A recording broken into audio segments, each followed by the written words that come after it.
we do the tours, we try to make sure that we explain our positive things to our potential customers and make sure they understand how much we are passionate about our care service. For example, we got a great men's shed activities here that is especially for males.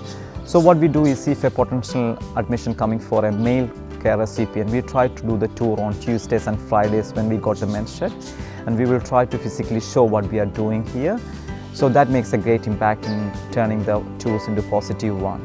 We got 4 bedrooms and 3 bedrooms, but we won't worry about that one. When we take a tour, we try to explain the positive things about that room, how they can socialize, and we try to personalize the room as much as we can by means of lifeboard, by means of pictures, by means of their personal belongings.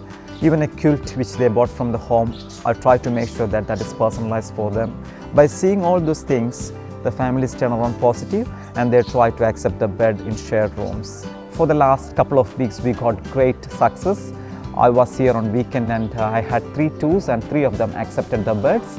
So we are very flexible about the timing of the tours. That makes the family more comfortable with us to establish an initial relationship with them.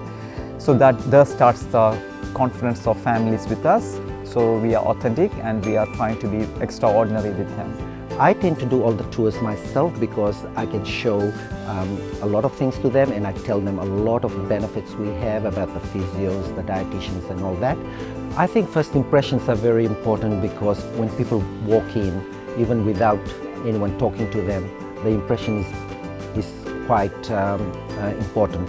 They look at the home, and everyone who comes through, our hallway is well lit and everything, and they love it. They love our people on the board in front there. They look at the names and first names, and they think it's a great idea. And there's also Katina, who is my ad hoc spokesperson for the home. She loves this home. She always raves about it and everything. So when every visitor that comes through, I always sort of introduce them to Katina, and Katina will sell it for me as well. She will reinforce exactly what I'm saying, and they would love it. And she will say, oh, bring them on and I will look after them. So that's great, and Katina is one of my best assets. Charles was a very comfortable man, very nice manager.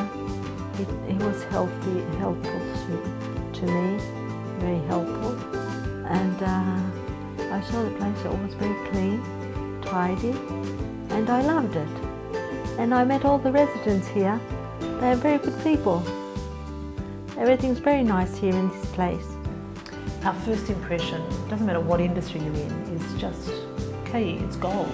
And if that's good, we've done a lot of good work. If it's bad, we've got to do a lot of hard work to improve it. You need to be really aware of your communication style. You need to be perceptive to the feedback coming back from the person talking to you. 85% of the messages that we get are not verbal. First impression, that relationship, forming the bond with that individual or the family is really, really important. When you're showing someone through the home, the family, it's so important to help them understand what Bupa's about. Know me, learn all about, talk to them about the things that they've talked to you about, meet their needs in the conversation. Make sure you introduce the people that they're going to be living with and working with. So helping people feel confident that we understand the fee structure well enough to help them make a decision that's an informed decision so they know what their options are. The old saying, sell yourself to sell anything else, is always going to be important. You can set up a little process, that is, that when there is a tour coming through, one person brings the care manager to that community and says, I'm coming into showroom 31. One of the carers will go in and make sure the bed's nice and smooth.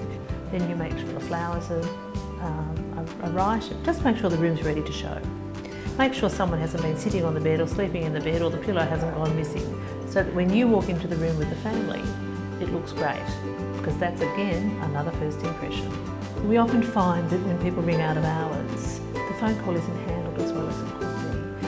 And certainly we're doing some work to help people with that, but helping your staff understand that they may be someone's first impression. So the way they answer the phone has got to be positive and friendly, informative. Take a quick message, write down a name and phone number, that's all that's needed. We get lots of email inquiries. Get back to them straight away. If someone sent you an email, they'll be looking to see whether you've replied. We are very lucky in Bupa our Bupa values are fantastic. They just talk about all the things that all of us can identify with. It's a really good thing to talk about. It's an easy thing to talk about. It's an easy win. It's a really lovely first impression. Those values are something that means something to everybody.